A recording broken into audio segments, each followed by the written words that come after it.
What's going on, guys? My name is tetrafenix and welcome back to another Runescape in-game update video.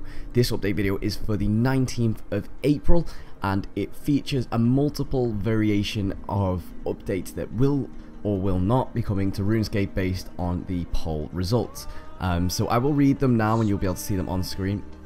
So the first one is the update to the Tusshar fight cave, so that if you log out mid-wave you automatically restart the wave. So this has been really discussed a lot on the forums because people would kind of like disconnect close to Jad and then they'd be respawned outside of the fight cave and had to start again.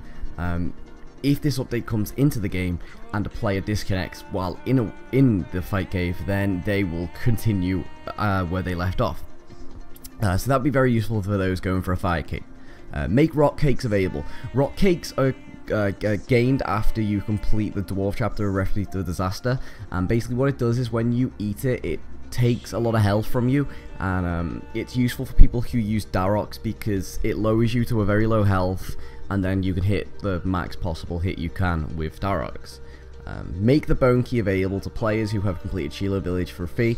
The bone key gives access to a tomb full of rapidly spawning undead creatures. These are actually really good for combat XP. I used to train on these quite a lot. They're really AFKable, meaning you really don't have to pay attention, so you can watch like a movie while like fighting them.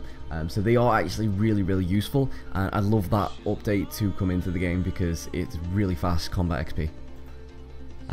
Add a right click option to the Slayer gem, so that you can check your progress on your Slay assignment more conveniently. This is something that I myself and a lot of people in my clan chat have been discussing.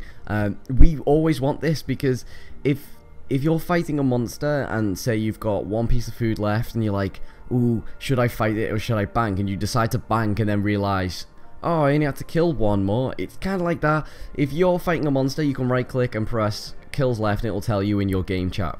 So this update I would actually very much like for it to come in. Update smithing so that you're no longer locked into an action. Basically what this is, if you smith, for example, 10 bronze plate bodies, you cannot move until those 10 bronze plate bodies are actually created. So that's what the update would change.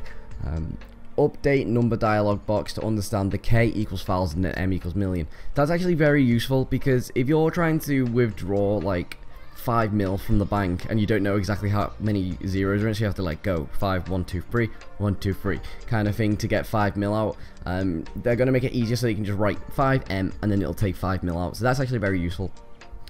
Reset prayer points and drain stats at the end of Castle Wars, since it doesn't always do this if you play to the end of the game.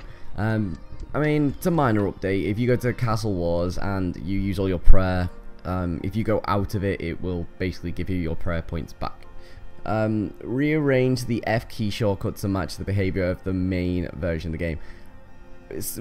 Actually, I use these quite a lot and it's probably a lot more effective for PKers.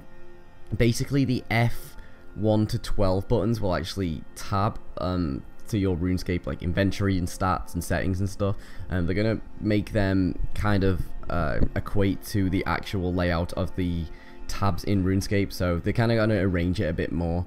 And then this bit I didn't quite understand, but in a dev blog in March we talked about an archive of updates that we half written in August 2007, such as Path of Glory, Land of the Goblins and the Zami Altar. At this time we explained that we wouldn't even be able to consider offering you those updates on a poll without having the required compilers to integrate them into old school RuneScape.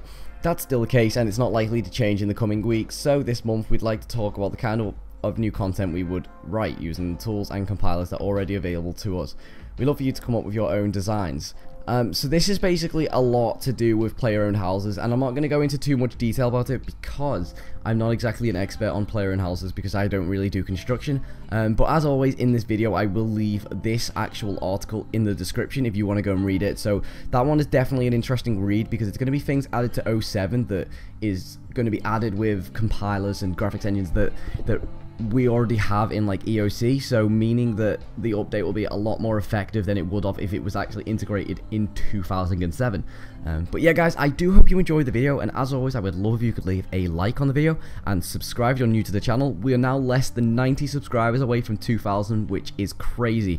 But yeah guys, Leave your thoughts in the comment section, and I shall see you in the next RuneScape video, guys, and I'm out. Deuces.